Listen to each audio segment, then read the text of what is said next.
we've got a few opportunities that focus on the social media front that we need some help with. And um, that's what I'm here to help you figure out today. So, why do we even care about social media?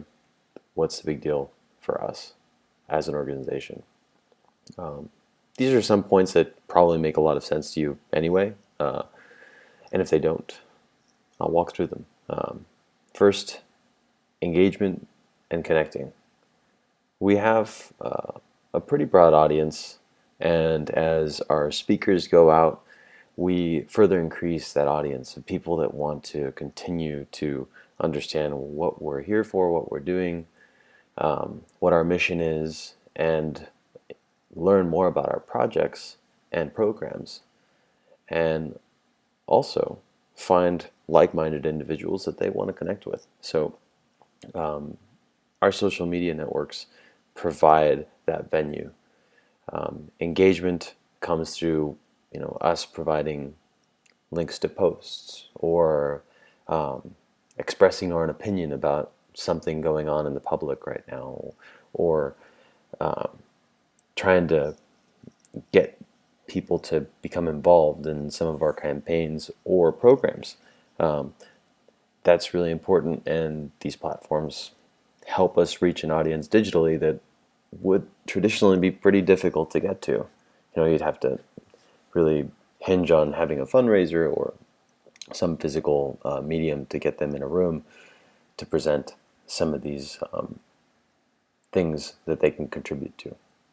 Connecting, of course, very similar, but it's really just connecting with our audience, them knowing that we're here for them too, that we're here to listen, and we're here to answer questions as well, because there's a lot of things that we're doing that may cause question or pique curiosity, and we want to be there whenever that comes up.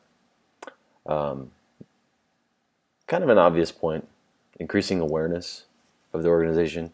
It's just the fact of being able to have this audience digitally. There's thousands of people that are currently following us or liking us.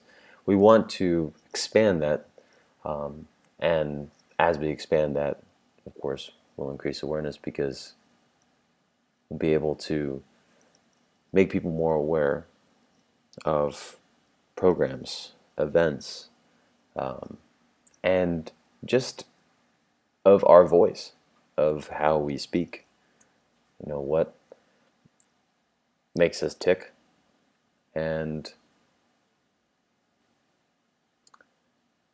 just to get a better sense of who's behind that little logo that you see in the bottom right hand corner and some of the products and programs that we've been responsible for.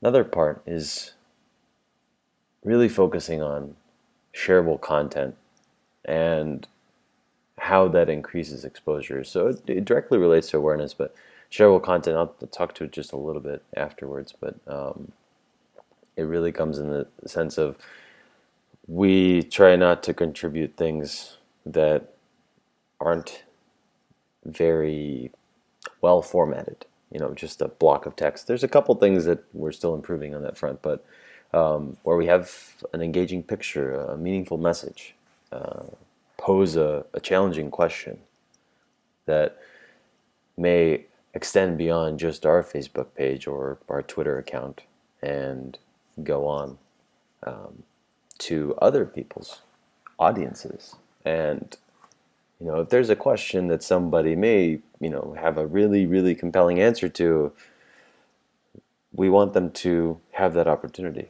And if they disagree with us strongly, we want to hear that too. Another part of this and part of our mission is not part of our mission. Our mission is to get stories and use them to change public opinion and to have an impact on policy.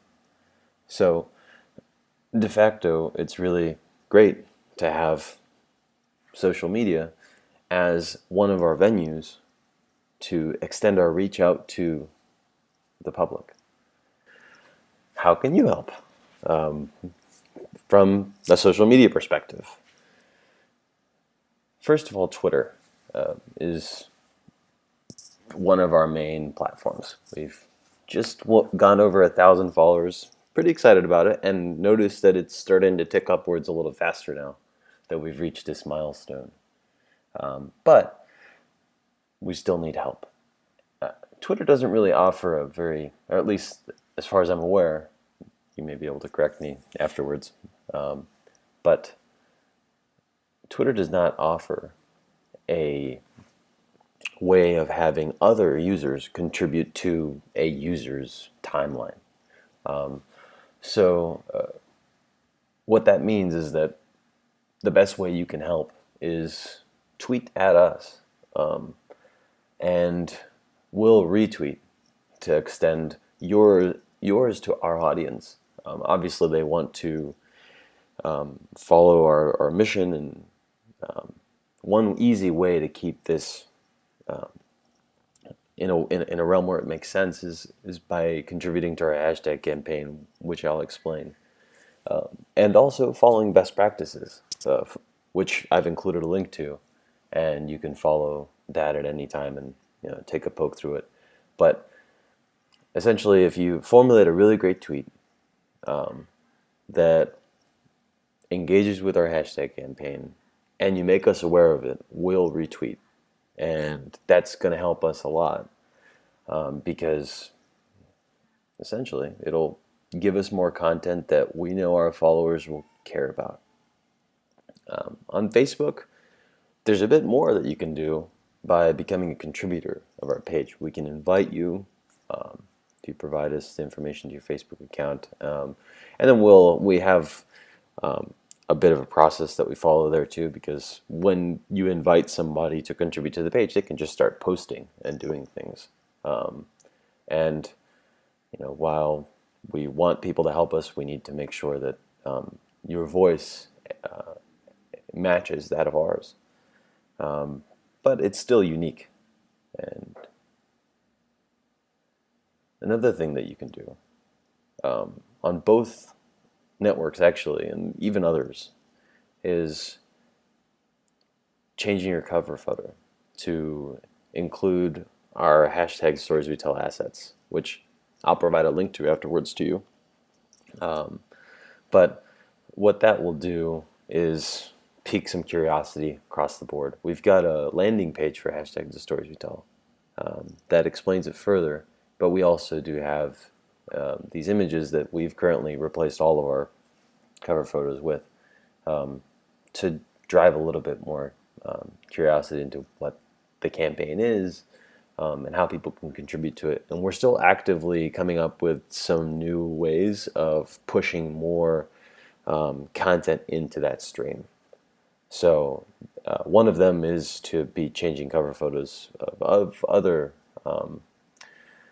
people who care about the mission and the cause, and also from Facebook's standpoint, they do have best practices, which have also included a link to.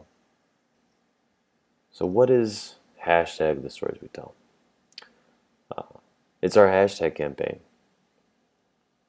And as you see written here, it has the goal of connecting survivors and allies and advocates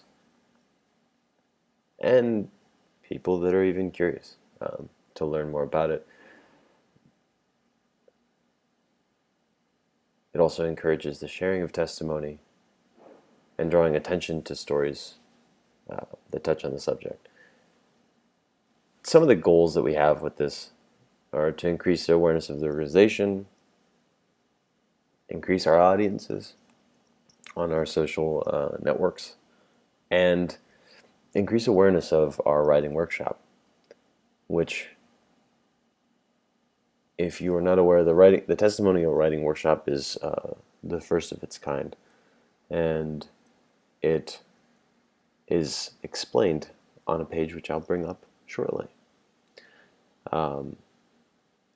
Another goal that we have is that we want to increase writing workshop requests, and then also connect people who were part of those workshops in conversation through this hashtag. And then also provide an opportunity for allies to express support of survivors so they can also join in the conversation. And it's not excluded just to those people who have participated in the workshop. So if you go to the Voices and Faces website, which is voicesandfaces.org, one of the pages available is about the writing workshop. And as you'll see, there are workshops that have happened already this year, and then some that are upcoming. And essentially, this page gives you a pretty good idea, but it's a testimonial writing workshop for survivors of sexual violence, domestic violence, and trafficking. Anne Ream and Clifton Spargo are the instructors, and they teach the participants how to write testimonial by using examples of people like Sandra Cisneros, Charlotte Pierce Baker, Primo Levi, Martin Luther King Jr., and Adrian Rich. The importance of this is that it's giving survivors and also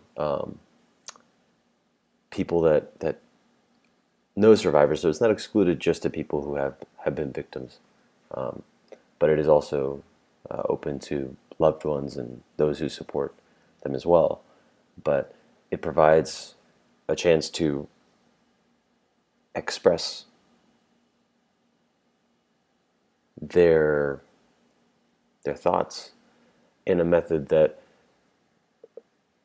can be experienced by others in a meaningful way, but also just the way testimonial writing is it's meant to really help extend that beyond just something that works for them as maybe a therapeutic exercise, which something that we try to make very clear is that it's not therapy. It's something that is really meant to be taught, and then that's why there's an application process as well to ensure that we understand that those who want to become part of it are essentially ready to become part of it. And it can be very difficult, very strong, but there are participants from the past that have gone on to write their own books, have gone on to create their own op-eds, to bring their issues to Capitol Hill, and then also many of those stories have been a part of our project in that we've been able to extend the reach of what they've created. So it all kind of ties back together that our mission is we want to bring stories out to the public. But of course, how can we bring stories if there aren't any? There are many, but what this helps is expand the amount that are available to us, available to the world, and available to those who need them. And then your question now of what sort of content would a volunteer put on a Facebook page is when you could become a critique itself, which is something I did have ready. And show is that, for example, there's this post here where it says, it links to a story that ties into the mission of the hashtag campaign, which, again, the mission of the hashtag campaign is to provide three separate things. One is connecting survivors.